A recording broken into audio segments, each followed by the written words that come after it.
Conversaciones.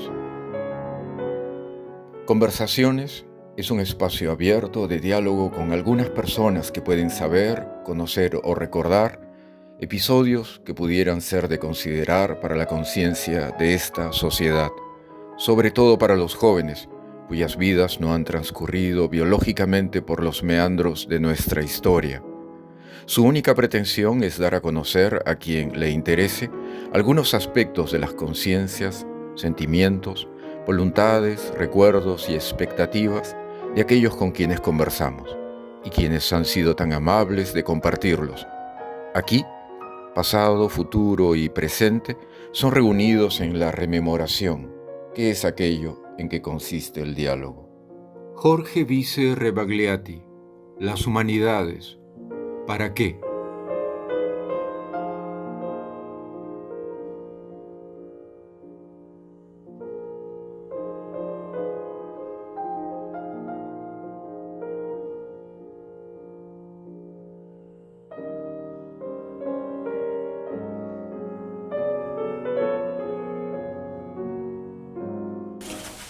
Bueno, Harold, en primer lugar quiero agradecerte por la oportunidad de conversar contigo. Me parece que es algo que considero un privilegio por la cantidad de tiempo que nos conocemos, por el hecho de admirarte y respetarte por la cantidad de lecturas y de reflexiones que tienes tú, no solamente sobre el Perú, sino en general sobre la cultura y sobre el mundo.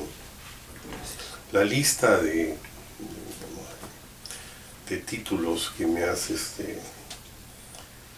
endilgado me obliga hasta cierto punto a actuar en consecuencia, es decir, a hacer aquello que no sé si soy totalmente, ¿ya? Y en relación a la pregunta que tú me dices, creo que un intelectual o un artista o quien sea tiene, bueno, en primer lugar el deber de ser honesto consigo mismo, ¿no? Y en la medida en que es honesto consigo mismo, pues podrá proyectar algo a los demás. Pienso que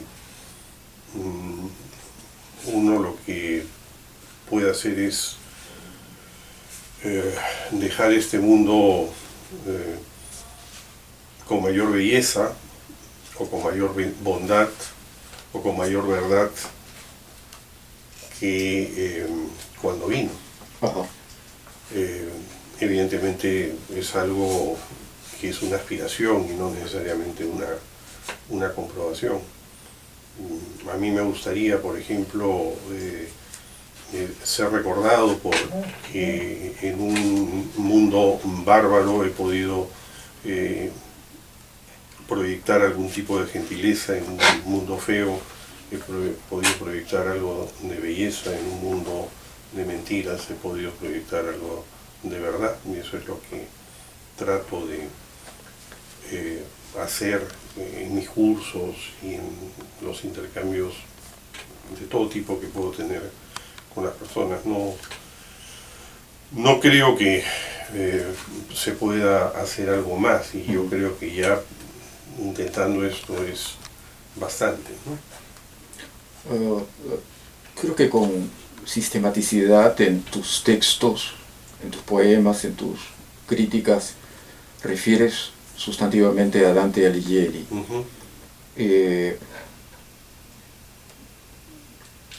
¿Por qué es tan fundamental un autor del siglo XIV que produjo una obra antes del descubrimiento, conquista o la palabra que fuera de América, luego de tantos siglos? ¿Para qué le puede servir a un ciudadano latinoamericano, peruano, leer algunas páginas de la Comedia? ¿Por qué leer a Dante?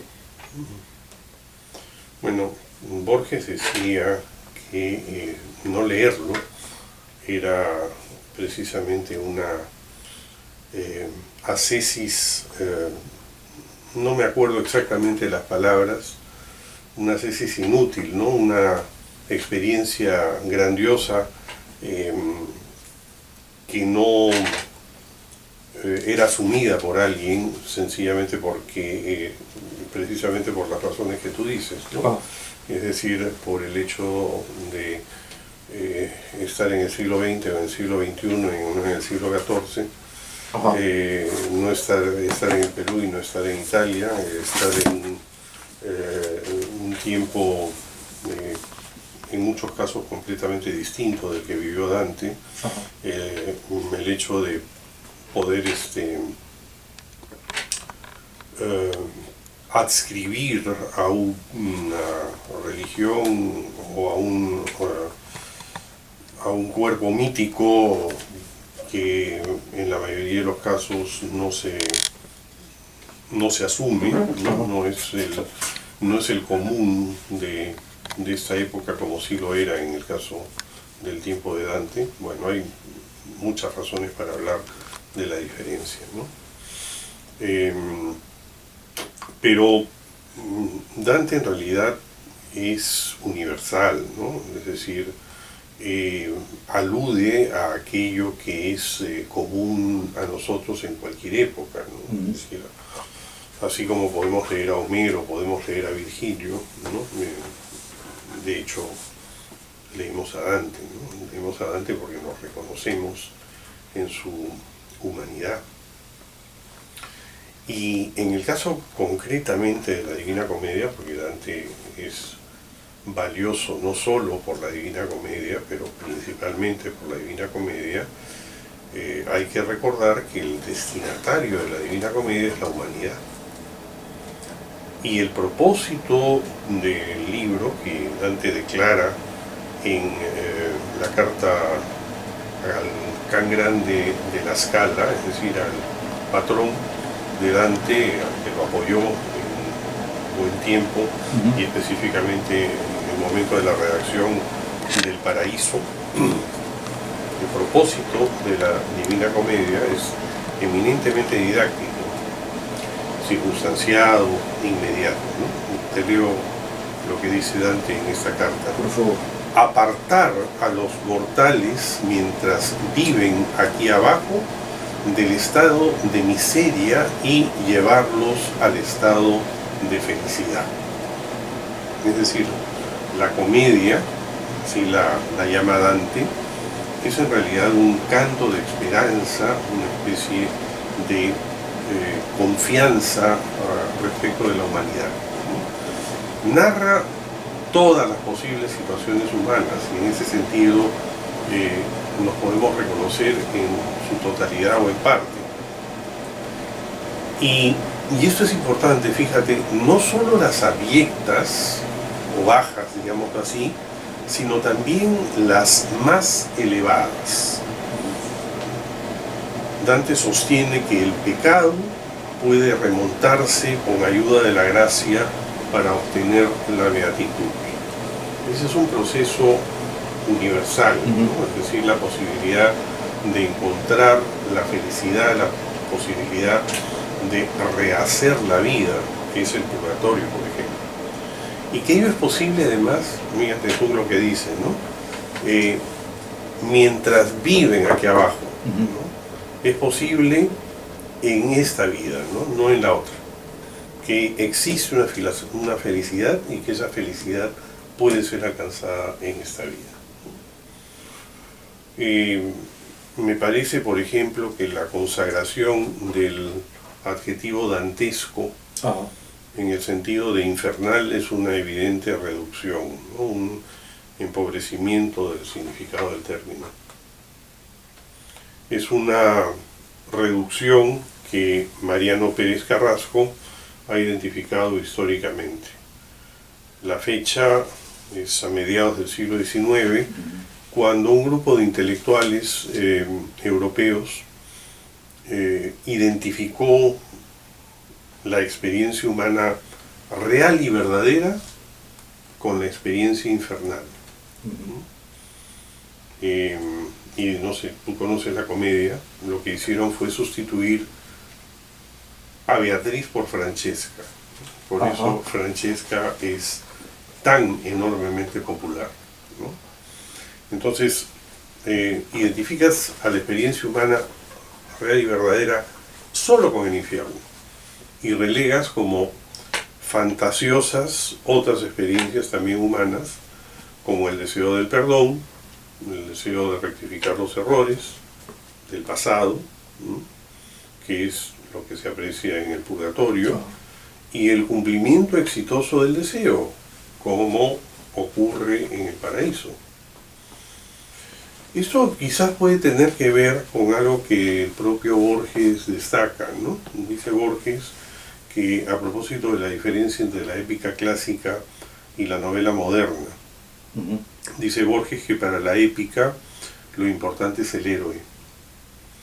Un héroe que ejecuta una empresa exitosa. Odiseo, Eneas, Dante.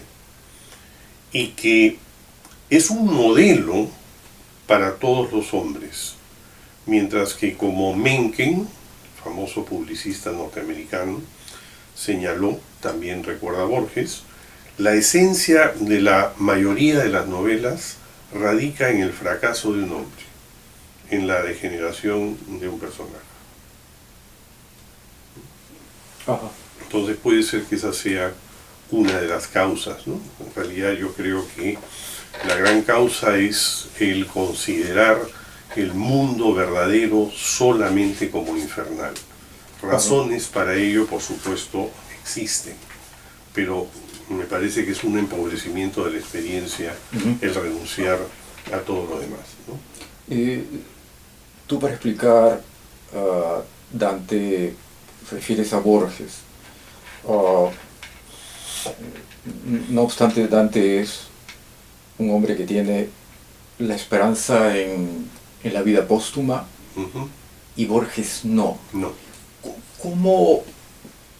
¿Cómo leer a un Borges, no sé si la palabra es descreído, pero sí moderno, admirando la comedia, a pesar de que no tenga, ¿cuál es la palabra?, esperanza en una vida póstuma? Claro, lo que pasa es que en realidad para admirar una gran obra literaria tú no necesitas estar de acuerdo con el paquete completo, digamos, con todo lo que esa obra implica. Para un creyente, por supuesto, sí, ¿no? Es absolutamente relevante aquello que dice Dante, ¿no? Pero Borges es un artista, ¿no? Y puede reconocer en la Divina Comedia, tanto en su diseño total como en diferentes partes, ¿no? Dice, por ejemplo, que a diferencia de una novela moderna que en 500 páginas tú no tienes una idea completa del personaje, en la Divina Comedia, con 2 líneas, ¿no? Con 2 versos, Dante ya te describió el personaje, y eso le parece a Borges completamente admirable, y que es algo que él mismo ha asumido en su poética, porque si te das cuenta, Borges no tiene ninguna novela, ni pretende tenerla, y le parece, por ejemplo, que las grandes novelas del siglo XX, como el Ulises de Joyce o En busca del tiempo perdido de Proust, son novelas excesivas, ¿no? Él prefiere el cuento, él prefiere la poesía, que son evidentemente mucho más cercanas a la experiencia de Dante. Lo que pasa es que podríamos decir que Borges podría presentar una especie de Divina Comedia por partes, ¿no? Sin tener la estructura del creyente, ¿no? La estructura general de la comedia, pero evidentemente tiene las partes narrativas muy claras, ¿no? Si bien entiendo que Borges fue empujado a textos pequeños, etcétera, etcétera, por su ceguera también, ¿verdad? Pero bueno, la ceguera es un fenómeno, no podría asegurarlo totalmente, pero es un fenómeno que podría haber empezado en los años, a sus 40 o a sus 40 y tantos años, ¿no? Es decir, Borges ya tenía una obra relevante antes de ser ciego, ¿no?